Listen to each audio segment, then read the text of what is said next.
Hello,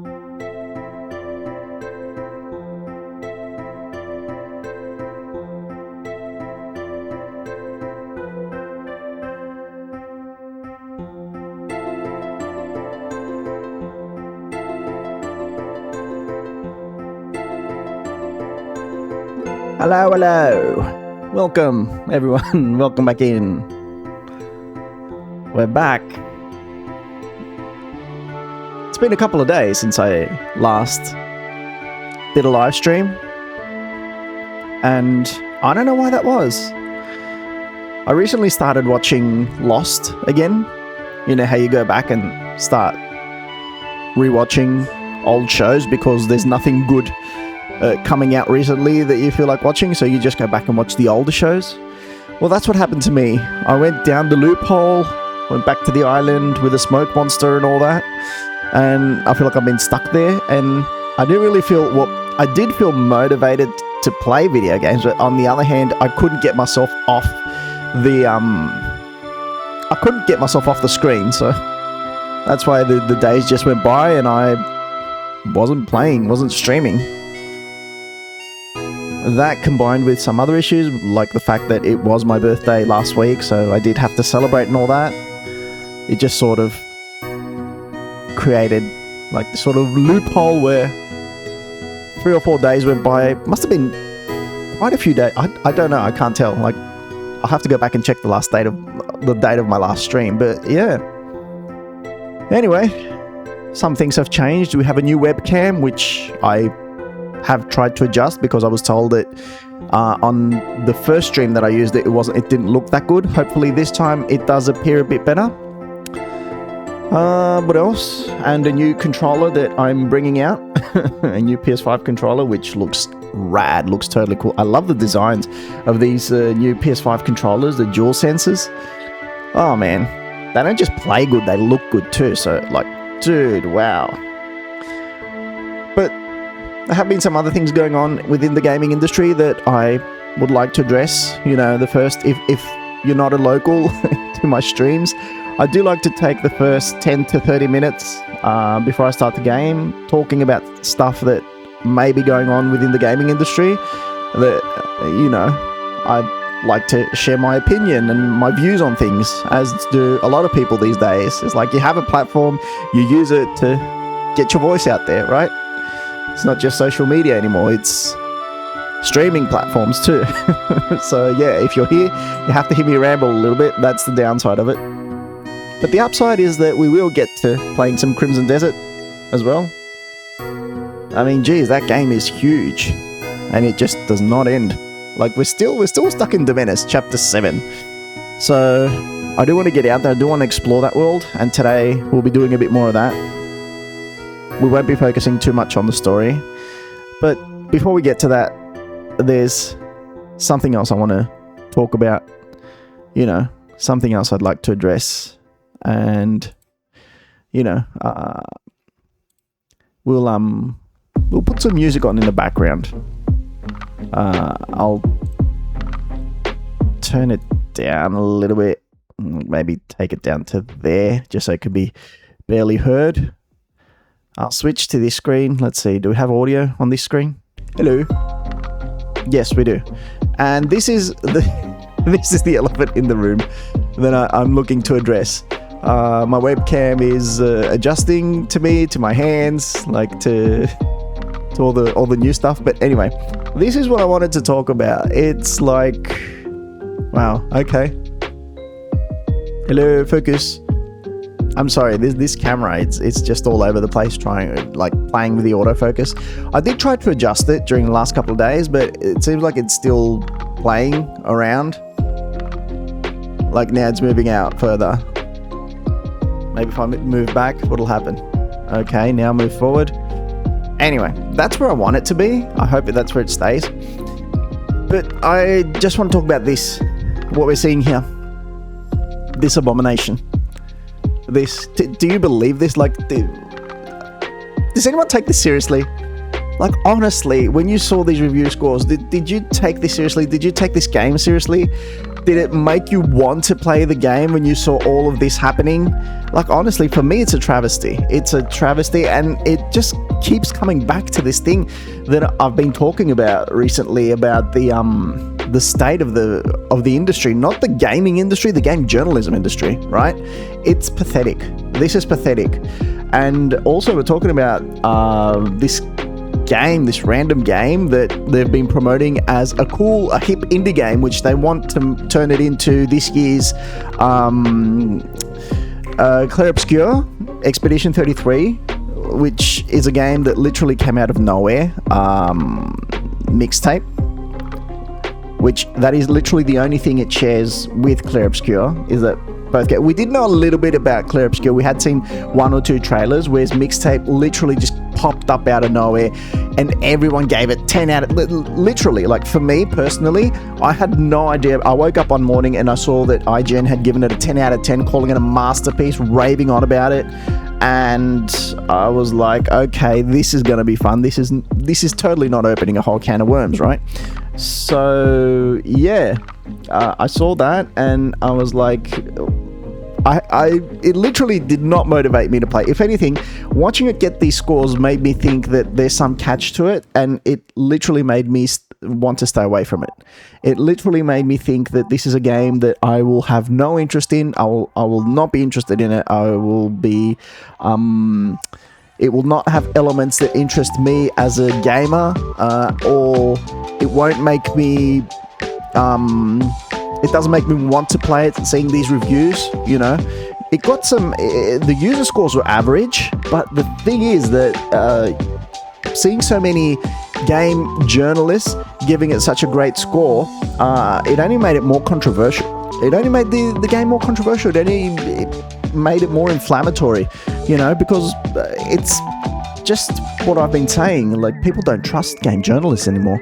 They don't trust when they're seeing a game come out of nowhere and get all these amazing scores, they're going to be suspicious, right? They're going to be suspicious. They're not going to trust the game media anymore. They're not going to be like, oh yeah, you're cool, I should try that game. No one's going to think like that. People are going to think, what's going on behind the scenes? I need to dig up the information about this game. I need to see who made it. I need to see who made it. I need to see who funded it. I need to see who the developers are and who they know, or who they're, you know, the whole issue behind the developer. They're going to look up the developers. They're not going to be interested in investing their time into the game itself. They're not going to care about the game. They're going to care why the games media saw fit to give this game a 10 out of 10 and why they're trying to push it out as much as possible. See, this goes back to what I've been saying recently, again and again and again, into why game journalism is no longer about the games themselves. It's about who's sponsoring the game reviews. And that was the case with MIXTAPE. That's literally the case with MIXTAPE, because from what I know, I don't know too much details about it, but apparently one of the developers, I think the developers or publishers, their grandfather is someone who's a multi-billionaire, and the game is not an indie game. The developer is not an indie game. Like, let's check it out. It was published as an indie game, but it was published by Annapurna, right? Who, as we know, Annapurna is a developer who pushes out games like Life is Strange, you know, and those types of games. But if you look a bit further into it, of course, it was published by Melbourne-based studio Beethoven and Dinosaur, which is why it, of course, has themes such as, you know, LGBTQIA and all that. And there's a scene in it that, like, you have to control a tongue when two people are kissing and it's inside two people's mouths, and I was like, ugh. But yeah, I don't see it here. Previously development published Annapurna Interactive. I'm not seeing it here, but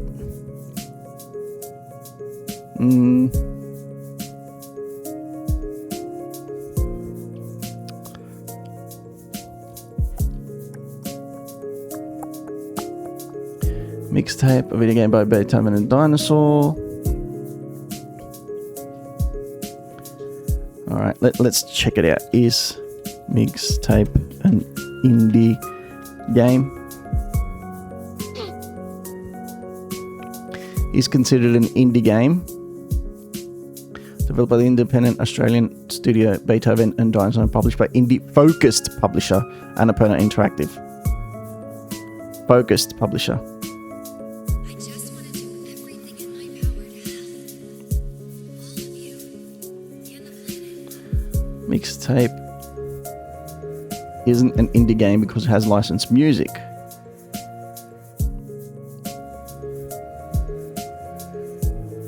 I don't know. I saw somewhere on Twitter that it wasn't.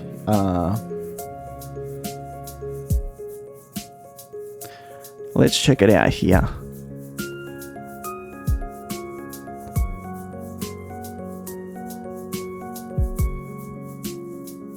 Just because you're not personally into a game doesn't mean it's a bad game. Okay, thank you, Xbox. Releasing this after the discourse is like the journalist equivalent of cheating on your homework. But PC Gamer gave it a 74, which I think is a perfectly fair review, and that's probably what it deserved. So it's like Xbox coming out and saying this, it's like trying to enforce that opinion that it's definitely a 10 out of 10 game, and it's like, hang on there, mate. No, it isn't. No, it isn't, because you cannot say, we'll go deeper into it. Finding out the woman behind this is the daughter of the billionaire founder of an AI company suddenly makes like this, and the double-ended garage makes sense. Hi there, Vanny Fenty. I hate indie game. Looks inside. Not an indie game. Not an indie, not a game. But hey, at least no cheese jokes. Mixtapes is absolutely terrible. It isn't even a video game. It literally plays itself.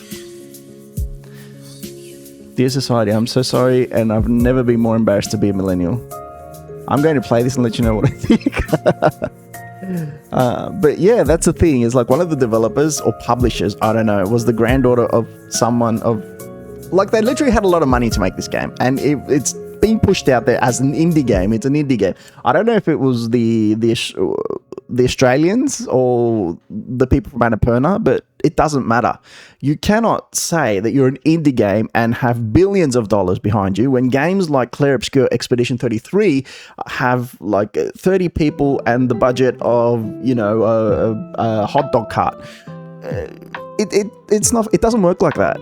And they literally bought out all these reviewers. Like, literally, you know, you can tell.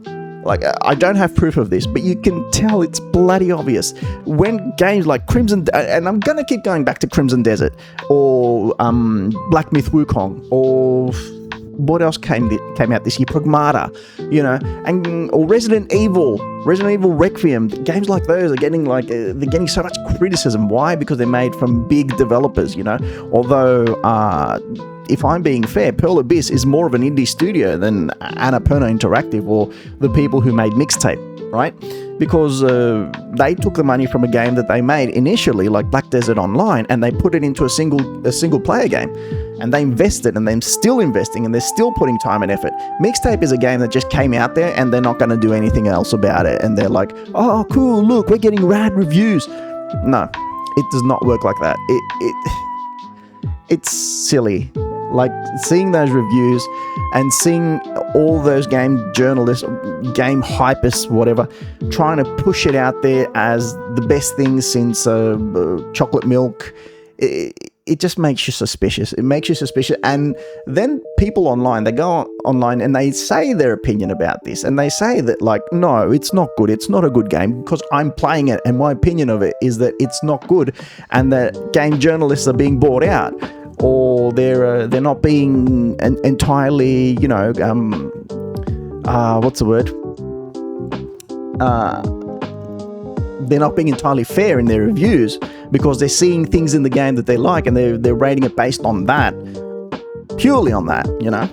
And then you got Xbox coming out and saying, oh yeah, just because you think a game isn't 10 out of 10, but they say just because you're not personally into a game doesn't mean it's a bad game. Like, for real? What, you're trying to enforce the opinion that it's a 10 out of 10 game? What? I don't get it, and I personally hate the discourse on MIXTAPE. Like, look, and this guy's saying somebody got paid. They want their TGA nominee winner ahead of time this year. It's so blatantly obvious. Like you play games like Crimson Desert. Crimson Desert still has so many players on Steam, active players, right? Probably over 100,000, and it was a 6 out of 10. You're telling me it was a 6 out of 10 when the developer is still putting patches out there, is still putting their time and effort out there for a game that sold over 5 million copies. The people are still putting their time and energy into it every single day. The people have spent over 500 hours into it, enjoying every second of it. And then you got what? Oh yeah, you got MIXTAPE, which is what, essentially a movie that you press X to win, and it's just 3 kids pretending to live in the 90s and getting doped all the time and riding their cool skateboards and telling adults to screw off. What? By the way, those weren't the 90s. I lived in the 90s. I'm from the 90s. The 90s weren't like that. I saw a little bit of it. Let me tell you, the 90s weren't like that. The 90s were us going out playing football in schoolyards, or, you know, going bowling, or, you know, hanging out at our friend's house, or going to parties. Those were the 90s. The 90s were not getting stoned all the time and riding skateboards, or, you know, telling off adults all the time. It's like the person who wrote this game, the people who made this game are millennials who think that's what the 90s are. And that's what we're praising here. That's what everyone's praising here, right? Not a single person from that development team, I don't even have to look at their age. I can tell that not a single person from that development team lived the 90s. Literally. Because in the 90s, everything was better. Everything was more innocent. Everything was less serious, you know? Everything was lighter. The whole atmosphere was lighter. Like, yes, we worried about things, but it was way more chill, you know. I personally did not know a single person who owned a skate. Like, maybe 1 or 2 people. That's about it. Maybe if you lived in Australia, there were people on rollerblades or roller skates, whatever they call them, but not skateboards. Like, literally, that's all that game is. It's like 3 teenagers going, "Oh, dude, how's it going?" and telling adults off, and, you know, just talking about how terrible life is and what they're gonna do when they grow up. We literally lived in the moment. We literally lived in the moment when we were in the 90s. And again, I'm not saying it was perfect. Far from it. Things kind of sucked when we were in the 90s, but it wasn't like this. It definitely wasn't like this. Like, who dressed like this, dude? No one dressed like this this was the 80s. I did not know a single person who dressed like this, who went out like this in public in the 90s. Like, we literally wore just, you know, tracksuits and t-shirts, and no one wore a jacket like that. I had one denim jacket my whole life, and I had it for a week, and then I lost it, and that was it. Like, who did they make this game for? And why are they saying it's the best? The GTA killer. Oh, God. Like, I understand. I was about to say I don't understand. No, I understand the necessity of game journalists, again, journalists in brackets, to promote certain games when they're getting funded from, or sponsored from, certain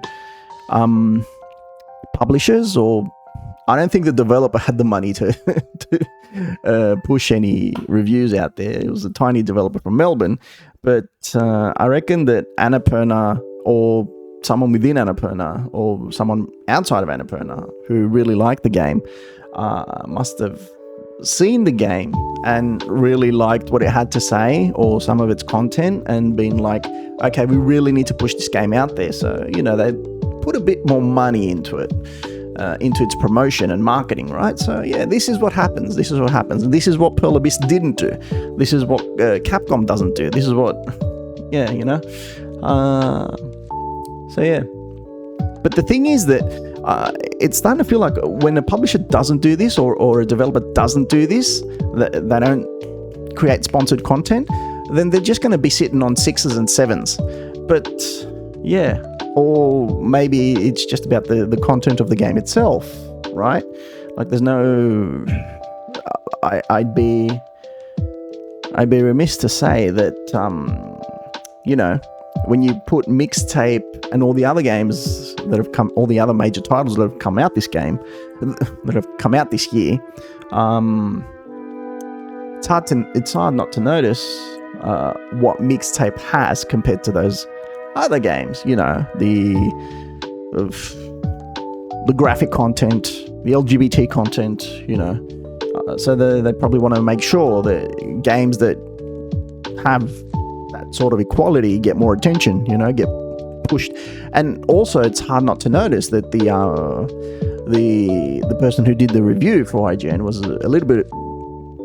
He did seem like if not a trans member themselves, they did seem like a bit of an ally. And that, honestly, that is becoming a little bit of a necessity to become part of the IGN team these days. Like, they put out an ad that they're looking for new team members, right? Or new people to work there. And you're like, okay, but is it... like, they ask you what sort of gender you think you are, or you would say you are. That's part of not even the interview, that's before the interview, right? The application. And I don't know why that's necessary, right? I don't know why that's necessary for a recruiter to know that. But yeah. And then you get in, and I've seen a lot more people who are either part of those communities or are allies to those communities within the gaming industry. And it's starting to become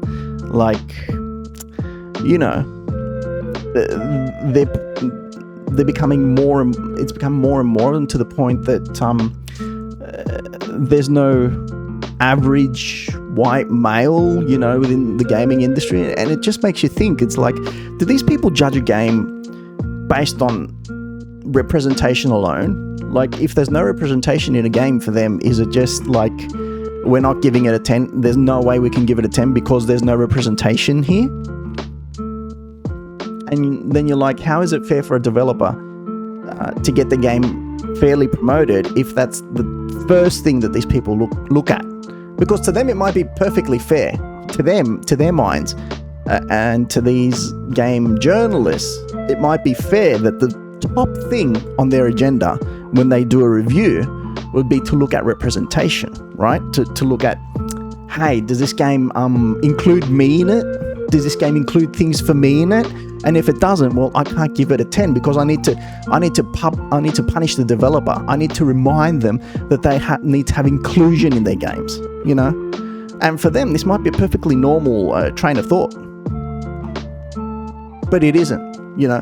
It isn't. You need to take video games for what they are. They're pieces of art. They're pieces of you need to take it as a whole.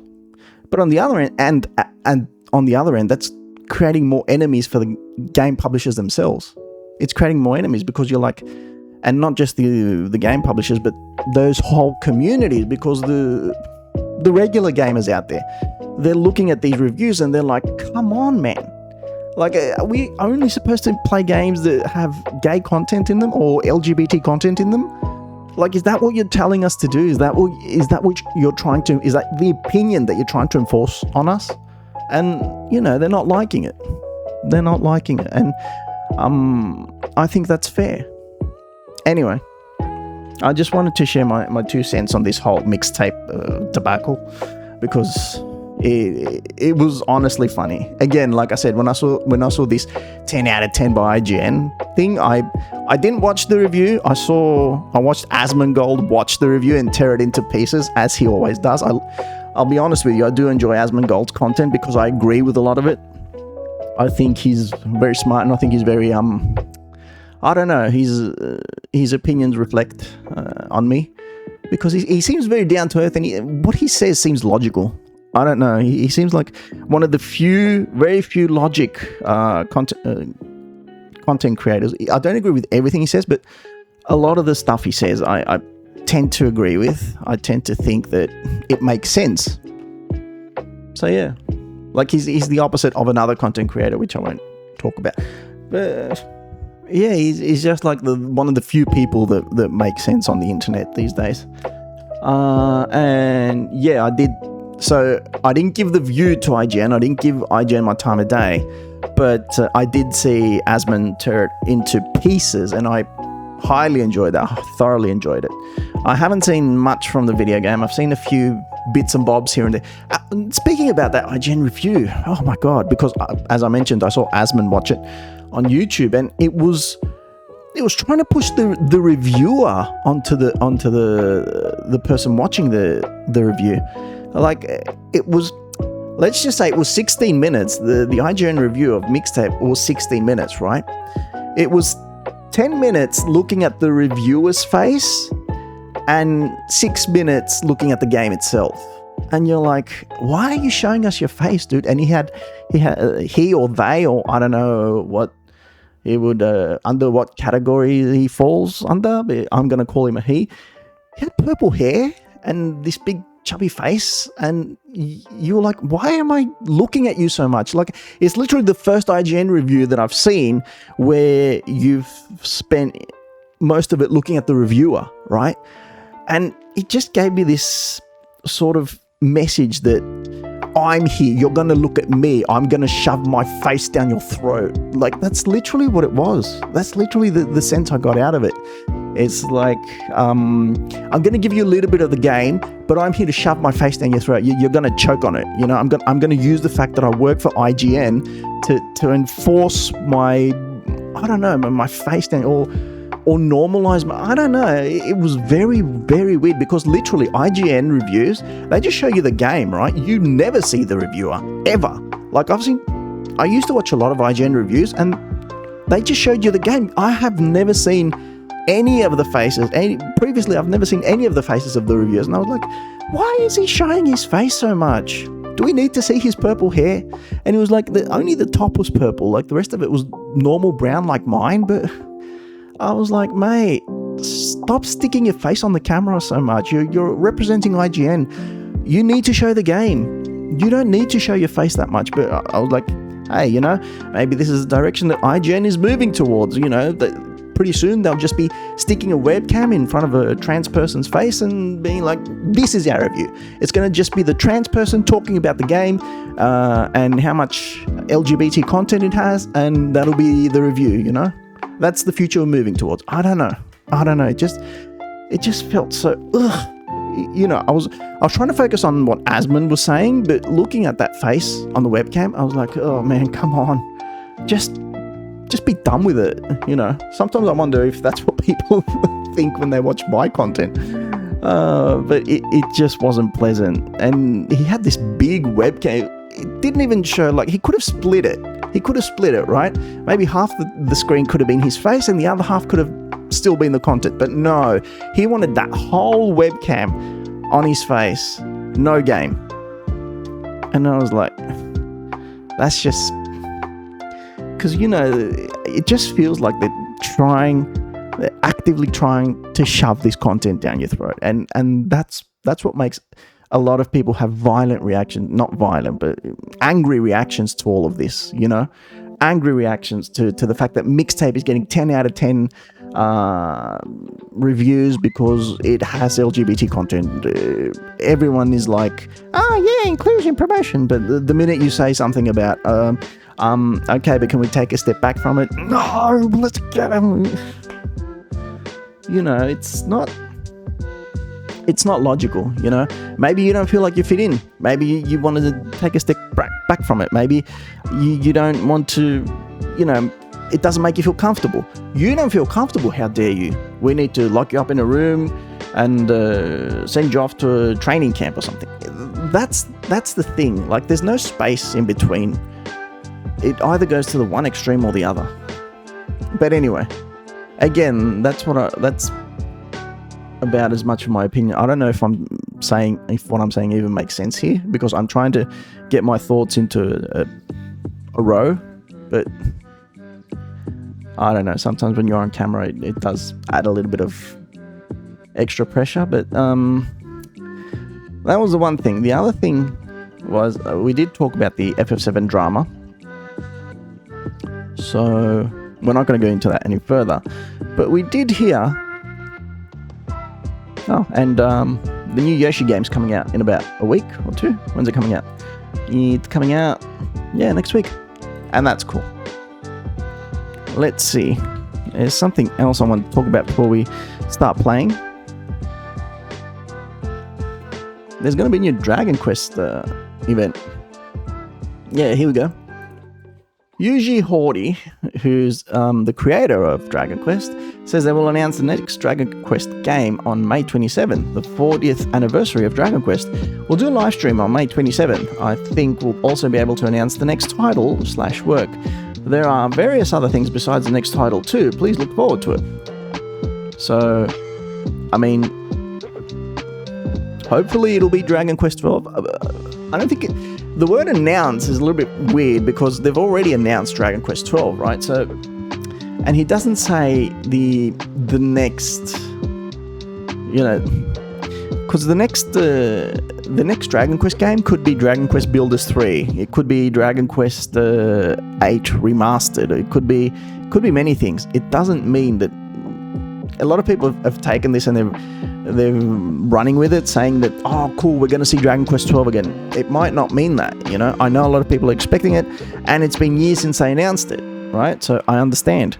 But it could be another random Dragon Quest game.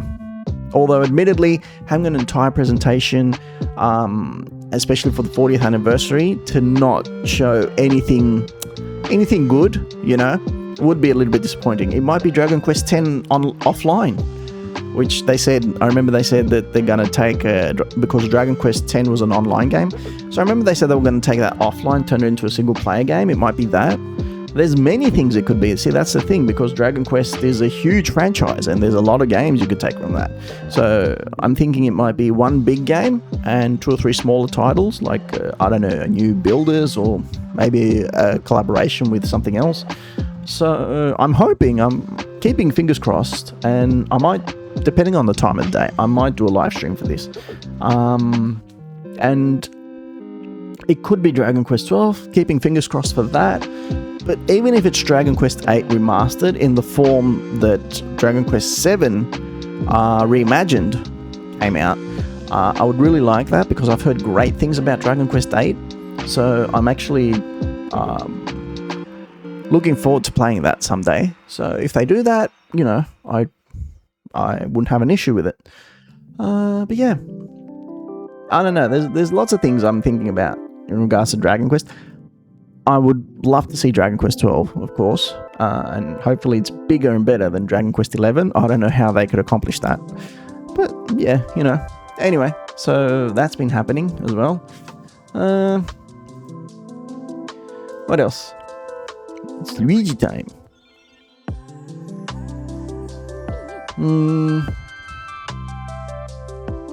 Yeah, see this is exactly what I was saying. What's this? A harmless hobby where people of differing races, genders, and sexual orientations come together to have fun peacefully. That works? Yeah, of course. We may not agree about you. What? You disagree with me? Yeah, see, that's the thing. I feel like it's been happening for the last few years, where like a whole bunch of people from a certain community, a certain space, need games to reaffirm their opinions, their beliefs, and everything they want. And if they don't, then the game is just not a 10 out of 10. It can't be rated as a masterpiece. And those people have infiltrated all game journalism areas, all game publications. Well, essentially all the ones that we used to read, right? Like IGN, like GameSpot, like, and then there were issues like Gamergate and all that. So, it's like you can't talk about a game in and of itself if you don't address those issues within the game. Like it comes as a package deal nowadays, where you have to reaffirm. A game developer is obligated to reaffirm those people before it does anything else. So like, if a game is going to do well, the first thing it needs to do is reaffirm the opinions and the ideology of those people before it does anything else. So you're like, my God. And then we have to live with that, right? We have to suffer that.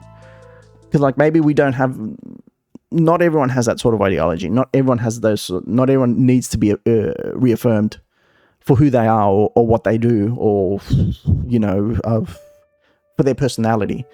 Some people might just want a video game to be a video game, right? But when a game does that, then you have game publications shutting down the game, being like, hey, it's good, all right, but it doesn't do everything. No, you know what? A game might actually be doing everything, and you're just shutting it down because you don't feel comfortable with yourself, not with the game. But, you know, that's just the state of gaming these days. And it's not just gaming, you know, it's a lot of other spaces, a lot of other areas, and that's why there's a lot of tension. There's a lot of animosity between people, you know, because you try to say an opinion and the other person doesn't agree with you, and it's just like they just want you dead. They just want you erased, so you're not able to express those opinions, and other people might hear you and be influenced by you. You know, it's not just about talking. It's not just about arguments anymore. No, it's about deleting one person or one opinion from existence. That's where it comes to. That's where it's come to nowadays. We need to delete opinions. It just sucks. Because like I remember I grew up in an environment where people would still disagree with one another. People would still have arguments with one another because the online space didn't agree. Just yet they would maybe keep it to themselves, or, you know, if they did argue about something, then they would either go their separate ways, or they'd reach a point where, you know, they would just get their anger out of the way, and then they'd walk away as friends. But anyway,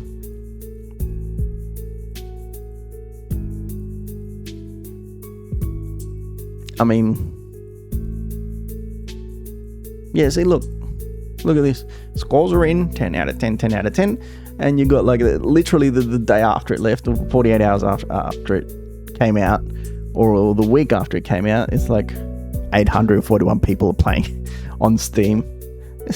Like, MIXTAPE didn't fail because of the culture war. It failed because Annapurna had no grasp of market intelligence. You can't buy your way out with a wall of 10 out of 10 reviews. It looks fake, and players will always notice. Exactly. Also, game developers need to know who their main audience is. Like, yes, we may have gaming publications who have been infiltrated by a certain type of people, and they want games to be in a certain way, but always the mainstream audience will just be pure gamers, you know? And when I say pure gamers, I mean people who just focus on the game itself, who don't need to be reaffirmed, who will enjoy the game and will appreciate a game for what it is, for what it does well, for how much it appreciates their own time and investment. And if a game does things good, a game does things well, a game works well, then players will appreciate it. If a game has, you know, some of the basics like good story, good gameplay, good music, visuals, those two things maybe not. But like honestly, if it just plays well, gamers will appreciate it, and the company will get their money back regardless of reviews. Like it could be a 6 out of 10. Where is it? Can't hear you. It could be a 6 out of 10, and it could still earn millions. It could still earn millions. It could still be Game of the Year material, right? And that will always be my go-to from here on. That will always be my go-to from here on. Like, I can't believe how much IGN has fallen throughout the years, right? I just cannot believe how much. Like, I've said this before. I used to wake up every morning and I would run to IGN to get my gaming news. That would be my number one source. That would be the first site I would open up. And now it's just like, I'm just looking at it just to get a good laugh, or just to see what else they're going to do to infuriate us, you know? What other desperate attempt they're going to make to enforce their agenda, to enforce their ideology. It's just pitiful. It's terrible. Anyway, that's about it. That's about all I want to talk about this, and we're going to move on to the game now because it's been like 40 minutes I broke a record today. 40 minutes of not playing anything, of me just yapping, of me just ranting about the gaming industry. So, yeah, I think we should actually get to some gaming. So, anyway, I'll be right back with some video games.